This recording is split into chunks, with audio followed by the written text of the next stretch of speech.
Bismillahirrahmanirrahim. Assalamualaikum warahmatullahi wabarakatuh. Apa khabar semua murid-murid tahun 1? Bertemu lagi dalam pembelajaran sains PDPR pada minggu ini.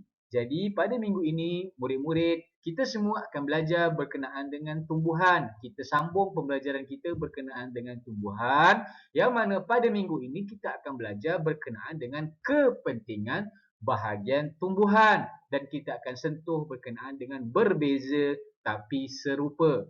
Jika pada kamu ada buku teks seperti biasa, boleh buka muka surat 56 sehingga 58, yang mana pada muka surat tersebut mengandungi topik yang akan kita belajar pada minggu ini. Manakala untuk tugasan buku aktiviti sains pada minggu ini adalah pada muka surat 38 sehingga muka surat 40. Jadi mari kita mulakan pembelajaran sains tahun 1 kita, kepentingan bahagian tumbuhan dan berbeza tapi serupa. Baik murid-murid, kita akan belajar pada minggu ini apakah kepentingan bahagian-bahagian tumbuhan yang ada pada tumbuhan. Apa pentingnya bahagian-bahagian tumbuhan yang telah kita belajar pada minggu lepas. Mari kita mulakan. Kita imbas dahulu yang pertama, bahagian-bahagian asas tumbuhan yang kita telah pelajari pada minggu yang lalu. Adakah kamu semua ingat? Ada 5 bahagian asas tumbuhan yang telah kita pelajari pada minggu yang lalu. Iaitu yang pertama ialah akar. Yang paling bawah sekali yang dalam tanah tu nama dia akar. Ingat lagi tak? Okey, seterusnya kita ada satu batang. Sebab pokok kan? Lepas akar dia ada batang. Lepas tu dia akan tumbuh apa? Daun. Lepas keluar daun dia akan keluar bunga dan buah. Itu ialah 5 bahagian asas tumbuhan yang telah kita pelajari pada minggu lalu.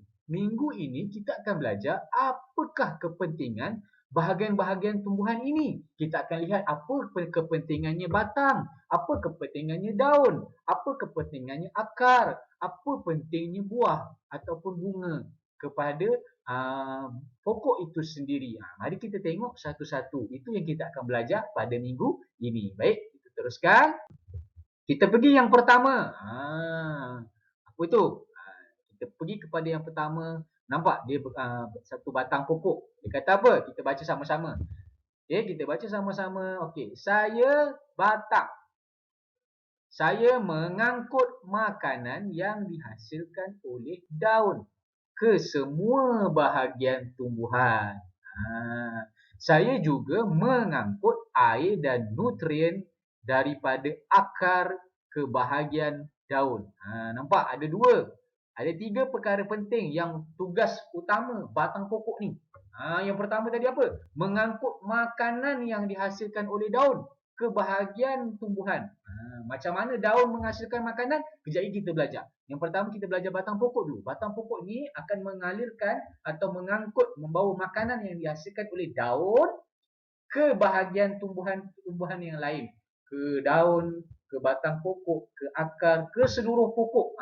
Itu tujuannya atau pentingnya batang pokok. Seterusnya, batang pokok ni juga mengangkut air dan nutrien daripada akar ke bahagian daun. Akar dia akan hasilkan apa, kita akan belajar lagi. Dia mengangkut, batang ni mengangkut air dan nutrien daripada akar ke bahagian daun. Nutrien tu apa? Nutrien tu vitamin yang diperlukan oleh tumbuhan untuk terus hidup. Jadi batang pokok ni lah, sebab batang pokok ni besar, dia adalah satu struktur utama sesebuah pokok, batang pokok ni. Jadi dia kira orang kata manpower yang paling besar sekali fungsi dia, iaitu mengangkut makanan yang dihasilkan oleh daun dan mengangkut air dan nutrien daripada akar ke semua bahagian tumbuhan. Itu kepentingan batang pokok. Jelas? Okey. Seterusnya, ni cikgu cakap tadi, apa kepentingan daun pula? Kita baca Saya daun. Saya ialah bahagian tumbuhan yang digunakan untuk membuat makanan. Daun ni pentingnya apa? Untuk menghasilkan makanan. Makanan apa? Spaghetti ke apa ke? Tak. Okey, bagaimana daun menghasilkan makanan? Makanan yang dihasilkan oleh daun digunakan oleh bahagian tumbuhan yang lain. Macam mana daun menghasilkan makanan ni? Daun menghasilkan makanan daripada cahaya matahari. Kalau ada cahaya matahari, dia akan menghasilkan makanan. Daun akan menghasilkan makanan dan Apa yang menghantar makanan tersebut ke bahagian anggota badan yang lain? Batang pokok. Jangan silap Okey, daun ni dihasilkan makanan sahaja yang diperlukan oleh kesemua bahagian tumbuhan. Itu daun. Seterusnya murid-murid, kita pergi kepada fungsi anggota badan tumbuhan yang lain, iaitu apa? Akar. Ni akar Baik, kita baca. Saya akar. Saya menyerap air dan nutrien daripada tanah. Murid-murid sekalian, di dalam tanah ni ada macam-macam vitamin, ada macam-macam nutrien. Nutrien tu vitamin lah. Dan air. Jadi akar ni berfungsi apa? Akar ni kita belajar dua jenis itu kan, akar serabut dan akar tunjang. Akar ni akan berfungsi mencari-cari sedalam-dalamnya dalam tanah ni air dan nutrien untuk digunakan oleh pokok. Itu fungsi yang pertama, akar. Yang kedua, akar juga berfungsi untuk menyokong pokok. Kenapa nak menyokong pokok ni? Bayangkan awak tengok pokok ni kalau tak ada akar. Dia berdiri macam tu je, tak ada akar dekat dalam tanah. Dia akan tumbang. Sebab akar ni dia akan masuk dalam tanah sambil dia cari air dan nutrien dalam tanah ni, dia akan cengkam tanah tu untuk menguatkan pokok tu. Jadi pokok tu akan terus tegak je sampai sepanjang dia hidup. Itu dua tujuan akar. Yang pertama sekali apa tadi? Menyerap air dan nutrien dalam tanah daripada tanah dan menyokong pokok. Itu tujuan ataupun kepentingannya akar. Baik, jelas murid-murid? Kita pergi yang seterusnya. Ini bunga. Hai, saya bunga. Saya ialah bahagian pembiakan tumbuhan. Saya akan bertukar menjadi buah dan biji benih. Ini fungsinya bunga. Kalau awak tengok pokok bunga, pokok manggis, pokok mangga, pokok manggis, pokok duku ke, pokok rambutan ke, sebelum dia berbuah, pokok tu akan berbunga dulu. Dia akan berbunga, banyak penuh bunga. Lepas tu bunga tu akan berkembang menjadi sebiji buah. Itu fungsinya bunga. Hasil daripada bunga tu akan terjadinya buah. Daripada buah tu, kalau kita tak makan, buah tu bila kita simpan lama-lama, kita akan jadikan dia sebagai biji benih. Biji benih tu kita akan tanam, buah yang kita keringkan tu kita akan tanam, dia akan jadi biji benih, dia akan jadi tumbuh satu pokok yang lain. Itu tujuannya, disebabkan itulah dipanggilnya bunga ni sebagai pembiakan tumbuhan. Dengan bunga ataupun biji benih ni, dia akan menghasilkan pokok yang lain-lain. Contohnya kalau awak tengok pokok mangga, daripada satu bunga, dia akan besar, dia akan menjadi sebiji buah. Buah tu, lepas awak makan buah mangga tu, biji dia tu awak boleh guna untuk tanam. Dan bila awak biarkan tanam-tanam, akan keluar satu pokok mangga yang lain. Itu tujuan biji benih. Itu tujuannya sebuah bunga. Baik, jelas Itu adalah kepentingan bunga. Seterusnya murid-murid, kita sambung untuk berbeza tapi serupa. Pernah dengar tak perkataan? Dulu kita pernah belajar tentang haiwan berbeza tapi serupa. Sama juga untuk tumbuhan. Kita akan belajar berbeza tapi serupa. Baik murid-murid, seperti haiwan, tumbuhan juga sama. Terdapat tumbuhan yang berbeza, tidak sama, berlainan.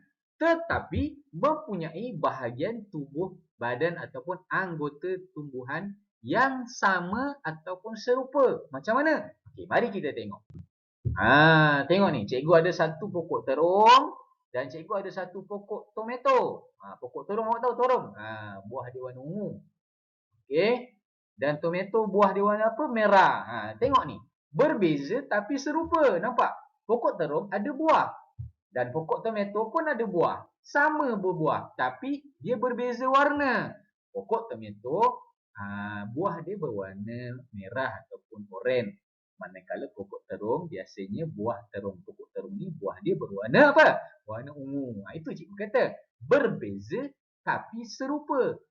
Buah ni berlainan buahnya. Tetapi dia tetap sama, iaitu buah. Warna dia yang berbeza.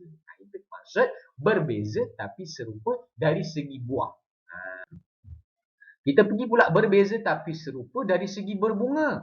Pokok bunga raya Cikgu ada pokok bunga raya, cikgu ada pokok bunga ros. Pernah ada tak kat rumah awak ni pokok-pokok ni? Pokok bunga raya berbunga. Pokok bunga ros juga berbunga. Tetapi bahagian pokok ini berbunga sama. Tapi apa yang berbeza? Warna dia berbeza. Pokok bunga raya, warna dia warna apa? Kalau awak tengok, pokok bunga raya ni ada macam-macam warna. Yang cikgu tunjuknya warna oranye ataupun warna kuning. Dekat realiti kehidupan sekeliling awak, bunga raya ni ada macam-macam warna. Ada warna merah, ada warna putih, ada warna pink. Pokok bunga ros pun sama.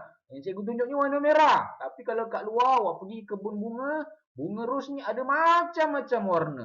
Walaupun pokok ni berbeza, tapi ia serupa dari segi apa? Berbunga. Pokok ini berbunga. Berbezanya apa? Warna sahaja. Tapi dia serupa, iaitu berbunga. Faham? Sama juga yang ni, kita akan lihat berbeza tapi serupa dari segi batang berkayu. Macam kita belajar minggu lepas, ada macam-macam pokok yang mempunyai batang yang berkayu. Batang berkayu tu yang macam mana? Ingat lagi cikgu cerita? Batang yang keras, yang tak boleh kita potong dengan pisau. Mesti pakai gergaji dan alatan yang besar. Contoh yang cikgu tunjuk ini adalah pokok durian. Pokok durian dan pokok mangga. Kedua-duanya adalah pokok yang berbeza. Tetapi dia mempunyai ciri yang sama. Apa ciri dia yang sama? Mempunyai batang berkayu. Awak tengok tu. Pokok mangga punya batang tu. Ini kecil, kalau kat rumah awak tu mesti lagi besar pokok dia kan. Dan ni pokok durian. Ini kecil punya. Kalau awak tengok yang betul-betul kat kebun tu, batang pokok durian tu boleh sebesar-besar pemeluk. Kalau semakin tinggi usia pokok tu, semakin besar batang kayu dia. Okey. Walaupun nama pokok tu berbeza, tapi dia tetap serupa, iaitu mempunyai batang berkayu. Jelas Alhamdulillah murid-murid, selesai sudah pembelajaran kita pada minggu ini. Sebelum kita pergi buat latihan, kita buat sedikit kesimpulan bersama-sama. Baik, kita dah belajar tadi tentang apa? Kepentingan bahagian tumbuhan. Kita dah belajar kan? Ingat lagi? Okay, kita pergi satu-satu. Akar dulu. Akar, apa tujuan akar tadi kita belajar? Akar ialah dua. Ingat lagi dua perkara. Yang pertama sekali, akar akan menyerap segala air dan nutrien daripada tanah. Dan akar juga berfungsi untuk menyokong pokok. Okey, seterusnya batang, apa tujuan batang? Batang ni tujuan dia apa? Bila akar dah ambil air, dah ambil nutrien, batang pokok ni akan bawa air dan nutrien itu dan makanan tu ke seluruh bahagian anggota pokok. Itu tujuan batang. Tapi kepada daun pula. Daun tujuan dia untuk apa? Daun tujuan dia untuk menghasilkan makanan yang dihasilkan melalui daripada cahaya matahari. Bila cahaya matahari memancar kepada daun, dia akan menghasilkan makanan melalui proses fotosintesis. Baik, seterusnya buah dan bunga ni tadi kita dah belajar kan? Daripada pokok tu bila dia berbunga, dia akan berbunga dan dia akan menjadi sebiji buah. Buah itulah yang digunakan untuk menjadi biji benih sebagai anggota pembiakan tumbuhan. Jelas Itu adalah kepentingan bahagian tumbuhan. Lepas tu kita dah belajar tadi tentang berbeza tapi serupa. Pokok berbeza tapi ia tetap mempunyai sifat yang sama ataupun serupa. Contohnya pokok yang berbunga. Pokok bunga ros dan pokok bunga raya berbunga. Tapi pokok itu berbeza. Itu maksudnya berbeza tapi serupa. Jelas Baik, kita boleh mulakan untuk buat latihan. Kita pergi kepada muka surat yang pertama. Kamu buka buku teks muka surat 38. Tulis tarikh hari ini, hari. Baik, kita pergi sama-sama. Tuliskan kepentingan bahagian tumbuhan dalam kotak yang betul. Okey. Dia ada berapa ni? 1, 2, 3, 4. Dan dia suruh kita letakkan dekat mana fungsi dia yang betul. Ada akar, batang, bunga, daun. Dan dekat atas tu ada 4 jawapan. Mana yang kita belajar tadi? Kita letakkan ikut kepentingan yang betul. Kita pergi contoh yang pertama. Membuat makanan. Cikgu bagi contoh. Membuat makanan. Membuat makanan kat mana? Anggota badan mana yang tumbuhan yang membuat makanan? Daun Jadi awak tulislah kat sini. Membuat makanan. Tulis cantik-cantik. Habiskan untuk semua. Okey? Selesai Okay, kita pergi kepada muka surat seterusnya. Okey? Muka surat 39 ni, namakan ciri bahagian tumbuhan yang berikut. Dia dah tunjuk kat sini. Dia dah tunjuk ni, bawah ni. Ingat lagi 4 bahagian tu? Akar, cikgu dah siapkan ni. Akar, bunga, batang, daun. Jadi kat mana anggota pokok tu ikut kesesuaian dia. Tuliskan. Contoh yang kat bawah ni, kita ada pokok bunga kemboja, pokok bunga siantan. Baik. Anggota yang sama mana? Okey, contoh yang bawah ni. Yang ini dan yang ini. Dia sama. Apa ni? Apa? Akar. Jadi awak tulislah akar kat sini. Awak erase dan awak tulis yang cantik. Selesaikan untuk yang sama, untuk yang lain. Mana satu batang, mana satu bunga, mana satu daun. Sampai habis. Lepas tu bawah tu awak tulis. Pokok bunga kemboja dan pokok bunga siantan mempunyai bahagian yang serupa. Iaitu apa? Akar, bunga, batang dan daun. Awak tuliskan dalam tempat kosong. Okey, baik.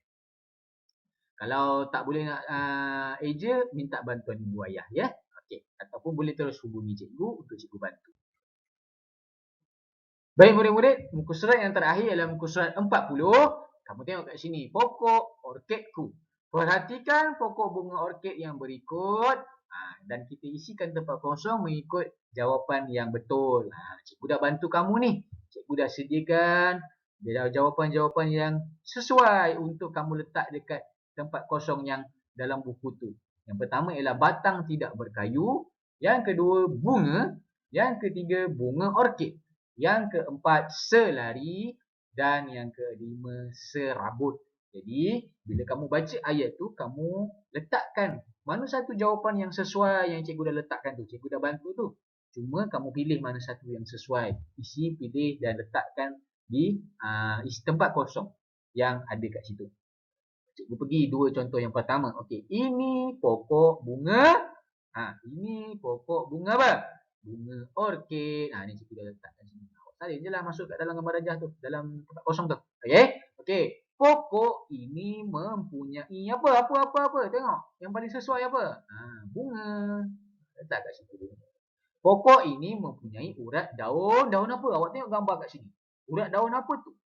Urat daun apa tu? Daun tu jenis macam lurus-lurus. Jika lepas kita belajar, urat daun apa? Urat daun selari. Awak selesaikan Baik. Alhamdulillah murid-murid selesai sudah pembelajaran kita. Cikgu harap kamu dapat faham dan kamu dapat selesaikan tugasan yang cikgu beri ni. Kalau ada apa masalah, terus berhubung dengan cikgu. Terima kasih. Jumpa lagi dalam pembelajaran sains PDPR pada minggu yang akan datang. Jangan lupa jaga diri dan selesaikan tugasan. Terima kasih. Assalamualaikum.